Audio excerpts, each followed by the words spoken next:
Hi, and welcome to Creepy Crime Story, where the darkest truths aren't imagined. They're real. When a Navy sailor vanishes from base without a trace, it raises a question no military protocol wants to answer. Who in uniform becomes a predator? Norfolk, Virginia, the most secure naval base on the East Coast. But on the morning of May 29th, 2025, a young sailor named Angelina Petra Resendez failed to show up for duty. Her phone was off, her belongings untouched, her presence erased. 10 days later, in the silence of Broad Creek Woods, she was found, dead. This isn't a story about war. It's about the silence that kills within. At 0600 hours on May 29th, Miller Hall, the enlisted housing quarters for the USS James E. Williams crew, followed its daily routine. Lights on, showers running, boots laced. But one room remained still. Room B-23. The door was unlocked, the bed half made, and the Navy-issued boots that should have been moving across the polished floor were sitting untouched under the bunk. By 0700, when roll call was finalized, culinary specialist seaman Angelina Petra Resendez was marked as unaccounted for. No one raised a red flag, not yet. Missing morning muster wasn't common, but excuses happen. Illness, admin mix-ups, disciplinary hold. The chain of command noted it, logged it, and moved on. It wasn't until 1300 hours that concern grew legs. Supervisors attempted internal calls, no answer. A petty officer knocked on her door, no response. A wellness check by base security showed the room undisturbed.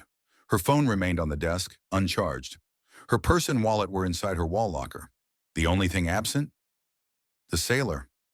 At 1600, command quietly noted a failure to appear and filed a preliminary alert in the command's internal system. Still, no external notice was issued. No base-wide bulletin, no NCIS call-out. It wasn't protocol, yet, but her mother knew something was wrong. Natalia Resendez in Brownsville, Texas, had spoken to her daughter every single day since Angelina enlisted. Whether a quick text, a late-night check-in, or a shared picture of what she cooked at the galley that day, there was never silence. On May 29th, there was nothing. No message, no missed call, no reply. By May 30th, Natalia had called Miller Hall directly. She was bounced between officers, redirected, and ultimately told, "Ma'am, she's probably just taking some time off. We'll let her know you called." There was no time off request on file. That evening, Natalia filed a missing person report with local police in Brownsville, who then contacted Virginia State Police. Still, jurisdiction fell in a gray zone. Angelina was on federal military property. Civilian police were limited unless invited in. The family was stuck in a bureaucratic freeze. By June the 1st, Virginia State Police issued a critically missing adult alert, stating that the 21-year-old sailor had not been seen or heard from since May 29th and was believed to be in danger. It was the first time the public heard her name. It came 3 days too late. Inside Miller Hall, some whispered about how quiet Angelina had been lately. Others claimed to have seen her the morning she disappeared. No details, just general impressions. But none could confirm a specific sighting after 500. NCIS wasn't officially involved until June 3rd, 5 full days after she disappeared. Their entry was triggered by external pressure, not protocol. According to internal sources later leaked to media, there had been no immediate presumption of foul play. That assumption would not hold. Physical Evidence, Chapter 1. Focused Dorm Room Analysis. The room inspection conducted on June 3rd by NCIS agents revealed the following. No forced entry or sign of struggle. Her ID card was still in her locker, eliminating the possibility of her leaving through a secure access point. Cell phone powered off, last used at 3:42 a.m., May 29th. Alarm set for 0500, never turned off. No signs of personal planning for absence, no bags packed, no change in financial activity, no transport log on file. A technical specialist noted that the electronic access logs for the wing showed no exit or re-entry under her name between 100 and 800. Surveillance footage for that time frame was flagged as corrupted due to a system sync error. NCIS technicians would later confirm that the footage from the corridor camera directly outside Angelina's room was missing, a gap between 2:12 and 5:47 a.m. That time frame aligned too cleanly with her last known phone activity. Angelina wasn't someone who just slipped out of base and forgot to check in. She was on the path to becoming a career sailor. Evaluations marked her as meticulous, respectful, and goal-oriented. She'd recently mentioned interest in cross-training and had expressed hopes of applying for culinary duty on an aircraft carrier. In the Navy, you report. You show up, you communicate. Angelina did none of those things because something or someone stopped her. Too many things sat in the right place. The phone on the desk, the boots beneath the bed, the swipe card untouched. Sometimes order isn't comfort. Sometimes it's camouflage. By the morning of May 30th, 2025, it had been a full day since Angelina Petra Resendez failed to appear for duty. The incident hadn't triggered a formal investigation, and within the command structure at Naval Station Norfolk, her absence was still being processed as a non-emergency personnel anomaly. But outside the gate, her family was reaching a different conclusion. Natalia Resendez, her mother, had called base leadership twice already. On her third attempt, she was transferred 4 times, each time encountering another official with little to say and nothing concrete to report. She was told that her daughter may have taken personal time, that sometimes schedules change, that someone would call her back. No one did. Her daughter was now 48 hours off the grid. No message, no text, no call. At 2:14 p.m., Natalia walked into the Brownsville Police Department and filed an official missing person report. She told the responding officer that her daughter, stationed in Virginia, had not gone a single day without communicating. The report was documented and forwarded to the Norfolk Police Department. Local officers in Norfolk, however, informed Brownsville authorities that the jurisdiction fell under military control. Unless there was confirmed foul play, no civilian unit would be permitted to conduct an active search on base property. By 5:26 p.m. that evening, the Virginia State Police issued a critically missing adult alert for Angelina. It was the first time any public acknowledgement of her disappearance was made. The language was restrained but serious. Missing endangered female, Angelina Petra Resendez, 21. Last seen May 29, 2025. Believed to be in danger. The alert was based not on physical evidence, but on behavior that couldn't be explained. No financial activity, no travel bookings, no contact with friends, and no planned absence on record. The Navy had not issued a statement. Behind closed doors, personnel at Naval Station Norfolk began to examine electronic access records from Miller Hall. Entry and exit points within the dormitory were controlled by keycard swipes assigned to each sailor. Every entrance was logged and each exit time-stamped. According to the data, Angelina's card had last registered at 8:41 p.m. on May 28th. There was no subsequent swipe, either into or out of the building, from that point forward. For over 12 hours, her card was silent. If she left the building, she had done so without logging it.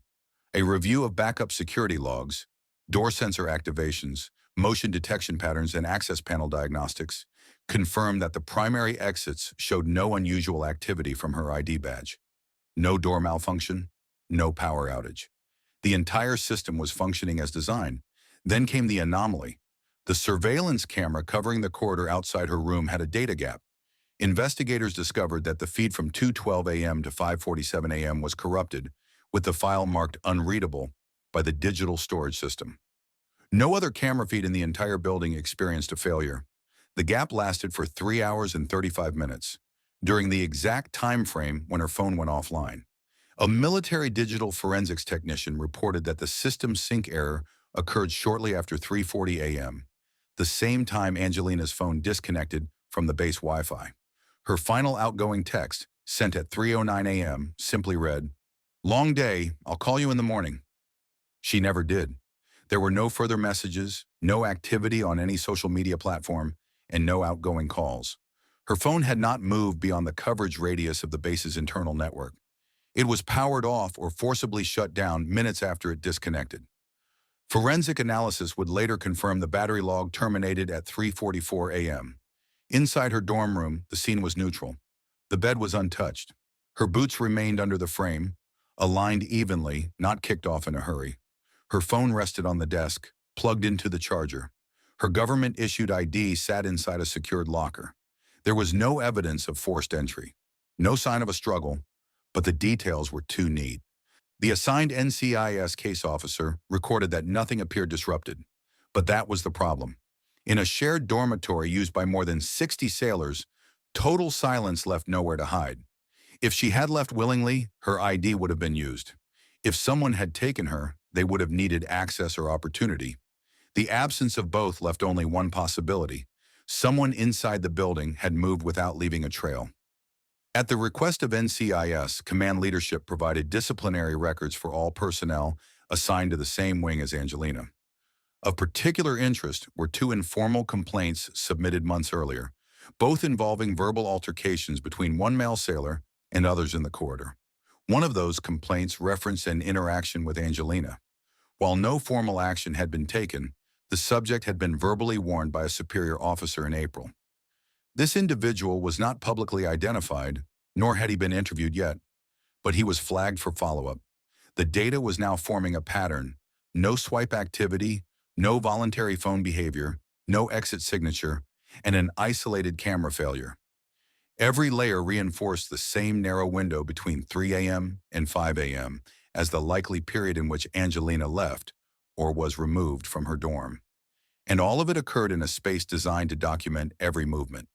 The problem was that the system only worked when no one tried to beat it. By June 1st, Command reluctantly agreed to full investigative jurisdiction by NCIS. For the first time, federal authorities had the authority to conduct interviews, collect digital devices, and issue internal subpoenas to personnel. It was now classified as a possible criminal case under the Uniform Code of Military Justice. Still, there was no press release. The family was given one sentence: she remains unaccounted for. The investigation is active. No mention of the access logs, no mention of the surveillance error, no mention of the irregularity in her floor's security record. For the Resendez family, it was the third day of not knowing. For investigators, it was the first day of knowing something was wrong, and somewhere on base, someone already knew why. The morning of June 2nd, 2025, marked the fourth day since Angelina Petra Resendez was last seen. By now, NCIS had full investigative control, but internally, the case was still labeled under a vague designation: unauthorized absence under unusual conditions. That phrasing was bureaucratic shielding. It implied possibility, not criminality. But the data had already begun to contradict that. Inside Miller Hall, a new sweep was conducted, this time by a certified forensic evidence response team. Unlike the preliminary base inspections that merely confirmed the absence of a body, this second-level forensic pass was designed to locate anomalies invisible to the naked eye. It began with the floor layout. Angelina's room sat second from the end of the East Wing corridor. Only 3 other active-duty sailors were housed within the same section that week. 2 were on scheduled off-base assignments. 1 was not. Technicians used forensic luminol spray across the entryway floor and sections of the wall near the bathroom. The results showed no significant traces, no biological fluids, no visible cleanup activity. That meant either the room hadn't been disturbed or it had been wiped with enough time and precision to avoid surface indicators. However, under the frame of the desk, a single latent print was lifted from a USB outlet. It did not belong to Angelina. Investigators then moved to digital mapping. Angelina's cell phone had already been analyzed for metadata. Now investigators pulled router-level traffic logs from the barracks Wi-Fi node. The final device registered to her IP address disconnected at exactly 3:42 on 17 a.m. No other logins occurred under her credentials. However, another unregistered MAC address, a device not tied to base personnel, briefly appeared on the same network at 3:39 a.m., lasting for less than 2 minutes before disappearing. The log timestamp aligned within 3 minutes of Angelina's phone going dark. This wasn't a coincidence. A formal request for a signal trace on that unknown device was submitted to DoD Cyber Division. In parallel, NCIS re-examined dormitory access logs to identify movement patterns for residents on the night of May 28th into May 29th. One individual used their card multiple times, once at 1:17 a.m., again at 3:31 a.m., and again at 5:04 a.m.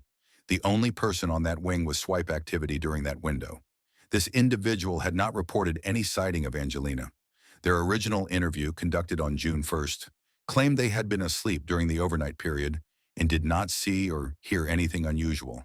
But the logs directly contradicted that statement. This was the first verifiable inconsistency in the investigation. NCIS called the sailor back for a second interview. This time, they were informed of the access log evidence and asked to clarify their prior statement. The sailor adjusted their answer, claiming they'd stepped out briefly to use the communal vending machine at 3:30 a.m., but didn't want to get written up for wandering. No vending transaction was recorded under their name. That detail was noted. At the same time, military security units conducted perimeter sweeps of the eastern edge of the base, the area bordering Broad Creek. This section of the installation contained undeveloped land used for training overflow and was accessible only through two maintenance gates, both of which had manual locks. Neither gate had a security camera. A single paved path connected that area to the rear emergency stairwell of Miller Hall. That stairwell had no card access requirement from the inside. It was this detail that shifted the working theory from disappearance to possible internal concealment. Angelina's access card had not been used. Her phone had gone dark within minutes of a rogue device appearing near her connection. Another sailor had moved within the building during that exact window and misrepresented their activity. And now investigators had confirmed that the stairwell allowed outbound movement without any recorded log. It meant someone could have left that building with her body, and there would be no trace in the system. That possibility reshaped the case. Meanwhile, back in Texas, Natalia Resendiz prepared to fly to Virginia. She'd received no new updates. No one from NCIS had contacted her directly since June 3rd. Her daughter's chain of command offered condolences, but not answers. When asked if there had been any evidence of violence or if Angelina had left a note, the response was measured. At this time, we cannot confirm any such information. But investigators already knew there was nothing voluntary about what had happened. Angelina had made no attempt to leave base protocol. No calls to family, no digital traces, no surveillance, no sign of intent. She had not packed, requested time, withdrawn funds, or logged transport. Her life had been paused in the middle of routine. For all intents and purposes, she had vanished from a locked building on one of the most secure military bases in the United States. There was no recorded exit, and that was the entire problem. During their review of base procedures, NCIS compiled a breakdown of personnel responsible for building access oversight and camera systems. One technician, responsible for managing the second-floor corridor feed, had reported a scheduled system sync on the morning of May 29th. That explanation was red-flagged. The server's diagnostic log showed no scheduled updates that day. That technician was brought in for questioning. When presented with the time mismatch, they claimed a clerical error, stating the wrong date had been noted in their report. But forensic software scans later confirmed that the surveillance footage had been deleted manually, not corrupted by system error. The deletion occurred at 5:53 a.m., just 6 minutes after the last unusual access swipe on the building's rear exit. That timestamp became critical. The logs were now revealing a pattern, one that could no longer be dismissed as coincidence. Someone had moved within that building during the exact hours Angelina disappeared. Someone had entered and exited multiple times, and someone had deleted video footage just minutes after the final movement. What NCIS needed next was proof that Angelina had left that building, dead or alive. On the morning of June 4, 2025, a specialized NCIS field team expanded their search perimeter outside the eastern boundary of Naval Station Norfolk. The decision was based on the aggregation of digital data from the previous 3 days, swipe logs, Wi-Fi disconnection timeframes, and unlogged movement through the emergency stairwell. All pointed toward one logical exit: the unmonitored rear access leading toward Broad Creek Reserve. The Broad Creek area, a semi-wooded zone used occasionally for maintenance and runoff control, bordered a stretch of the base that wasn't regularly patrolled. Though it was technically within Navy jurisdiction, the terrain wasn't under surveillance, nor did it require access clearance. That alone made it a priority zone. It had trees, overgrowth, seclusion, and most importantly, plausibility. At 08 Earthstern, NCIS agents partnered with Naval Criminal Investigative Support Unit, CISU canine handlers initiated a grid-based search. The first 2 hours returned nothing but discarded maintenance debris, beer cans, and animal tracks. By 10:17, a K9 named Jax, a 5-year-old Belgian Malinois trained in cadaver detection, altered his posture in Sector 3.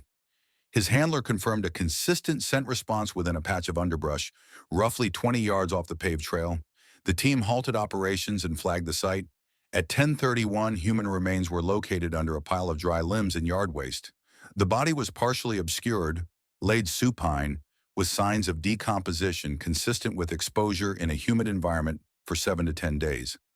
No attempt had been made to bury or fully conceal it. The victim was found wearing a partial Navy working uniform. The ID tag was missing. Naval security cordoned off the area. By 11:45, the remains were transferred under sealed protocol to the Norfolk Armed Forces Medical Examiner's Office for formal autopsy and identification. Preliminary visual confirmation was consistent with Angelina Petra Resendez. The next 72 hours would focus entirely on forensics. Clothing layers were photographed and cataloged. Soil samples beneath and around the remains were extracted for toxicology transfer. Strands of black hair, matching the length and color of Angelina's, were adhered to the back collar. No visible stab wounds were observed, but abrasions to the upper arms and neck were noted. Post-mortem lividity patterns suggested the body had been moved after death.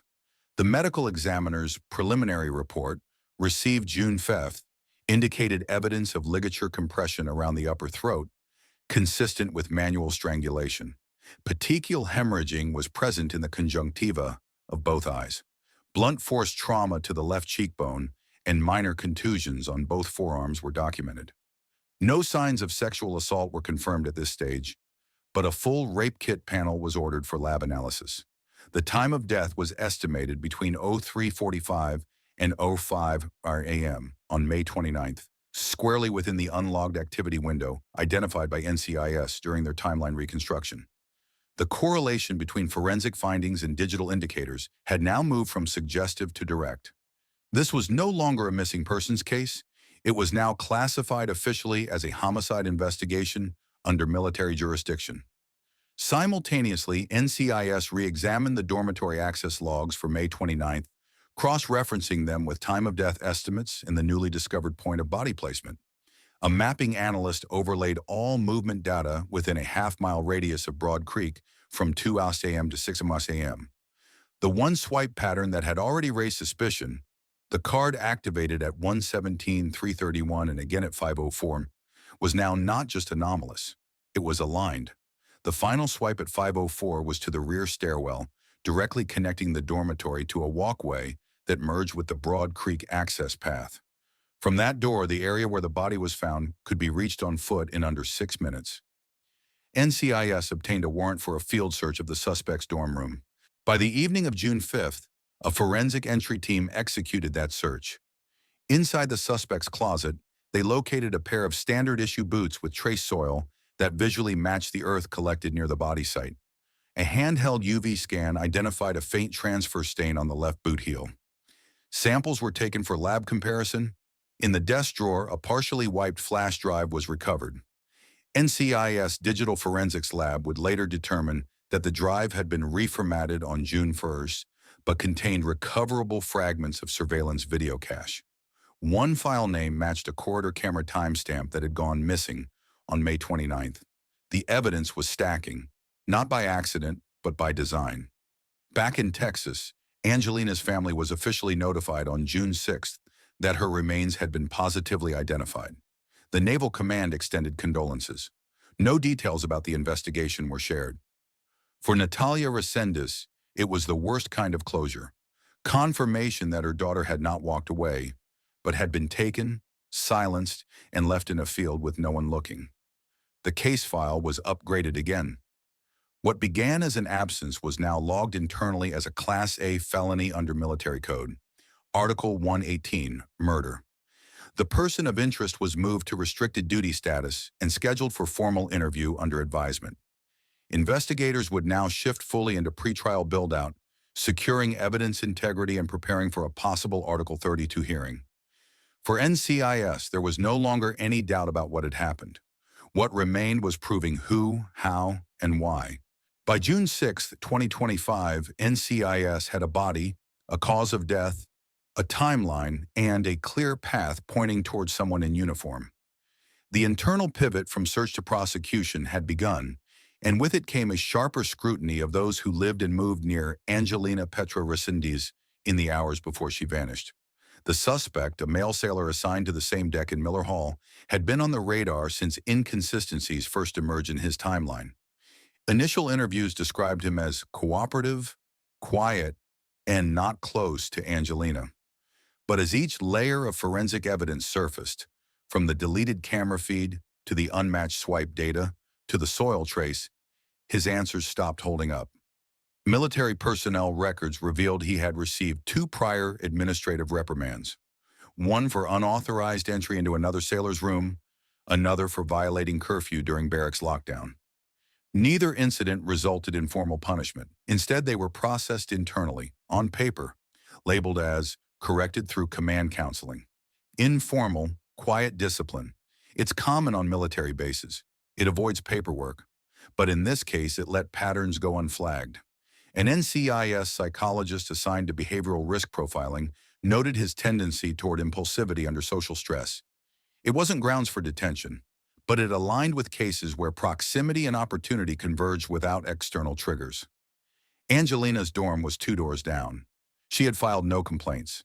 She had reported no threats. But others remembered tension. 2 sailors, interviewed separately, recalled an argument weeks prior. No raised voices, no direct threats, but discomfort. A tone shift in the hallway. A door slammed too hard. No one thought to escalate it. On a military base, interpersonal friction isn't unusual. People live on top of each other. But that friction, in hindsight, carried weight. Inside the suspect's locker, NCIS had recovered a pair of boots with dried soil later confirmed to share particulate match with Broad Creek terrain. The boot heels carried trace fiber consistent with vegetation found under Angelina's body. Technicians logged the chain of custody, and lab processing began within 12 hours of seizure. His room was otherwise sterile. No journal, no external hard drives. The flash drive recovered from his desk drawer, previously reformatted, was reconstructed by digital forensics. One segment of a deleted video thumbnail matched the hall surveillance angle scheduled to record between 2 a.m. and 5 a.m. on May 29th. It was proof not just of presence, but of erasure. NCIS conducted a formal interrogation under Article 31B of the Uniform Code of Military Justice. The suspect declined to answer questions. Counsel was provided. He was moved to a pretrial confinement facility on base. At this stage, the command's priority was case integrity. Any media inquiry was met with a uniform reply. An investigation is active. No further information can be released. For the Resendez family, the silence had become its own trauma. Military protocol places investigation above communication. It's designed to protect cases from compromise. But to the outside, it often feels like evasion. Angelina's mother had yet to be told about the boot evidence. She hadn't heard about the surveillance deletion. She only knew her daughter was dead and that the person responsible might still be in uniform. That knowledge sat uneasily with the community. Military installations are built on order. But in this case, order had become insulation. A sailor disappeared. Another moved in silence. Systems failed. Surveillance blinked out. And now a young woman was dead while procedure caught up. There was no confession, no note, no moment of remorse captured on camera. Just a chain of contradictions leading away from a locked room and toward a patch of dirt where truth had been discarded. NCIS knew the next phase would require more than circumstantial convergence. It would require proof beyond digital gaps and behavioral flags, but they were close. The difference between unanswered suspicion and prosecution is always one piece of evidence. This case had several. They weren't loud, they didn't scream, but they formed a pattern only one person could explain, and he wasn't talking. By June 7, 2025, the case had shifted from forensics to structure. No longer a question of what happened, but how the institution would respond. Angelina Petra Resendez's death was now classified as a homicide occurring on federal property, under military jurisdiction, governed by the Uniform Code of Military Justice. That classification meant everything from timelines to transparency would follow a separate set of rules. Inside the confines of military law, a civilian-style arrest, trial, or media briefing doesn't apply. Instead, the process begins with an Article 32 hearing, a legal proceeding designed not to prosecute, but to determine whether formal charges should be filed. It functions like a grand jury, but is closed to the public and controlled entirely by military command. The suspect, still unnamed to the public, was placed in pretrial confinement at the Norfolk Brig under limited access. No booking photo, no press release, just silence. The Navy's official position was procedural. Investigation ongoing. All actions are consistent with UCMJ policy. But for the Resendez family, that answer offered no clarity. They had buried their daughter on June 9th. The body flown back under escort, the flag folded, the casket closed. The cause of death was shared, asphyxiation due to ligature strangulation. But details of the evidence chain, the status of the suspect, or the timeline for prosecution were withheld. From a legal perspective, that wasn't negligence, it was policy. But emotionally, it registered as avoidance. Inside NCIS, case managers were now focused on prosecutorial readiness. The flash drive that had been recovered, previously reformatted, had yielded a partially reconstructed frame, a single still image showing corridor lighting, consistent with the 300 block on May 29th. Though the footage was too degraded for facial ID, the motion shadow indicated two figures in the hallway, not one. Additional soil samples from the suspect's boots had come back with chemical composition, matching the ground under Angelina's body, confirming presence at the site. More significantly, a minute red fiber, recovered from the body's collar, was matched to a standard-issue training undershirt. The shirt type was assigned only to male sailors on Angelina's unit. Chain of custody logs confirmed that the suspect had been issued two such shirts. One had been turned in to base laundry. The other was missing. Investigators had circumstantial evidence, physical trace matches, motive by proximity, and digital obstruction. But they still lacked a confession, a witness, or a direct visual link. That absence would become central to the Article 32 hearing. On June 11th, a closed-door evidentiary review was conducted before a military hearing officer. Present were legal counsel for both sides, the investigating officer, and the suspect. Notably absent, the Resendez family.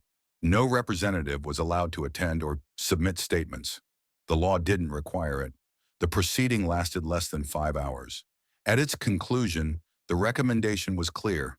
Proceed with referral for general court-martial under Article 118 of the UCMJ. Premeditated murder. Still, no public name was released. This wasn't a loophole. It was deliberate. In cases involving active duty personnel and ongoing trial preparations, the Navy often withholds suspect identification until formal referral is approved. The reasoning, to protect the integrity of the process. But in the court of public accountability, that line is blurry. Military justice isn't designed for public consumption.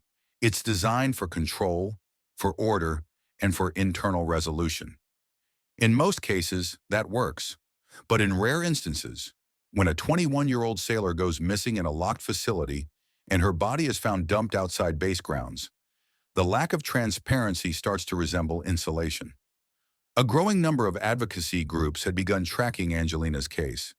Veteran family coalitions, women's military forums, and even former officers called for a congressional review into how missing service members are handled, particularly in the first 72 hours. What bothered them wasn't just the outcome, it was the lag in reaction, the delay in triggering a search, the silent window where procedure failed to act. By June 13th, public pressure led to the first official Navy briefing. The statement was short. We can confirm that a sailor assigned to Naval Station Norfolk is in pre-trial confinement in connection with the death of culinary specialist seaman Angelina Resendez. The case is being pursued through the military justice system. No name, no timeline, no questions answered. The system had spoken, briefly. By June 13, 2025, the Resendez case had become something larger than a military investigation.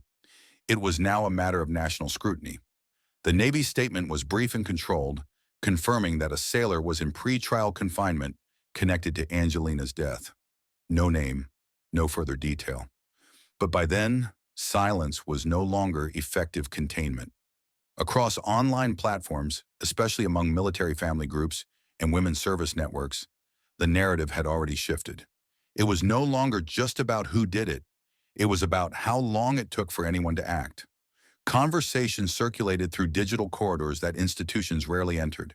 Threads dissected the first 72 hours after Angelina went missing, comparing her case to others where response had been delayed. Patterns emerged, too many. Families described red tape, internal slowdowns, and a cultural resistance to escalation unless public attention forced it. By June 14, several national media outlets ran the stories with headlines like, "Missing Then Silenced, the case of Seaman Angelina Resendez." While none could name the suspect, they could trace the procedural missteps. Independent analysis highlighted the delay in notifying NCIS, the absence of an immediate base-wide alert, and the internal classification of her status as unauthorized absence instead of potential foul play. These weren't technical errors, they were protocol, and that distinction is what drew the most fire. On Capitol Hill, a subcommittee on military justice reform began reviewing internal policies tied to missing personnel. The Resendez case became a flashpoint. Lawmakers questioned how a sailor could vanish from a restricted facility without triggering a security response. The issue wasn't that the system lacked rules. It was that the rules weren't built to anticipate internal threat. Internally, NCIS continued building the pretrial case. Additional forensic reports confirmed the fiber match from the collar of Angelina's uniform to the missing undershirt assigned to the suspect. Trace analysis found the presence of quaternary ammonium compounds, commonly found in military-grade disinfectants, on the suspect's boots, consistent with an attempted cleaning. That cleaning, forensic techs noted, occurred unevenly, with residue embedded deeper on one sole than the other. It suggested the boots had been cleaned post-event, but not thoroughly. A new data point also emerged. A server ping on May 29th from the IT closet in Miller Hall registered a brief, unauthorized login to the internal security system. The access occurred at 5:58 a.m., just minutes after the final door swipe, recorded by the suspect. The login credentials had been issued to a different technician, who confirmed they were not on duty and had not used the terminal. The credentials had been used without authorization. NCIS added digital intrusion to the list of investigative angles, building a case for deliberate tampering with camera footage. With the physical evidence, fiber, soil, trajectory of movement, already in alignment, this data formed a larger prosecutorial structure, premeditation, concealment, and technical knowledge to manipulate digital traces. Still, publicly, the investigation remained behind a wall. Military law allowed for internal discipline, command discretion, and closed-door hearings, but the world outside didn't operate that way. Advocacy groups released open letters pressuring the Department of Defense to require transparent, time-bound response protocols for all missing service members, regardless of rank or gender. Angelina's mother, through a family representative, issued a short statement. She didn't ask for punishment. She asked for change. Her daughter had followed orders, followed chain of command, trusted the system, and in return she disappeared without an alert, while the clock kept moving. Cases like this don't just test evidence. They test systems, whether the people inside them are safer because of the protocols or in spite of them. On June 11, 2025, the military courtroom inside Naval Station Norfolk remained tightly secured. No cameras, no public gallery, no press, just a handful of uniformed officials seated behind classified folders. The Article 32 hearing, a procedural equivalent to a civilian grand jury, unfolded under heavy silence. The subject of this hearing, the unexplained death of aviation ordnanceman 3rd Class Angelina Wiley.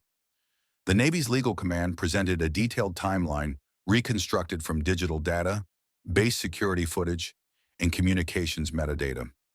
Time-stamped movement logs from Angelina's key fob placed her at her assigned building until approximately 11:47 p.m. on January 25th. A deleted segment of surveillance video, subsequently recovered from back-end storage by cyber forensic experts, captured her exiting alone. She did not appear distressed nor accompanied. However, her access credential was never used again. The last ping from her phone, triangulated near a vehicle entrance on the south side of base housing, became the focal point of what the prosecution described as a high-risk window. Forensic analysis of Angelina's remains, discovered weeks later off base in a wooded drainage basin, confirmed blunt force trauma inconsistent with self-harm or accidental fall. Medical examiners established perimortem injuries inflicted within minutes of death. There were no defensive wounds. Toxicology returned clean, no alcohol, no drugs. A military pathologist noted in sworn testimony, it was deliberate, controlled, there was no hesitation. Among the physical evidence submitted were samples of degraded blood spatter from a Navy-registered vehicle belonging to an unnamed enlisted sailor, matched through familial DNA analysis as being 99.6% likely sourced from Angelina. The interior of that vehicle had been professionally detailed 2 days after her disappearance, with chemical residues indicating an attempt to sanitize bodily fluids. That individual, whose identity remains sealed under the Uniform Code of Military Justice, had served in the same operations unit as Angelina and had been flagged by internal command once her leave of absence report went unacknowledged for 48 hours.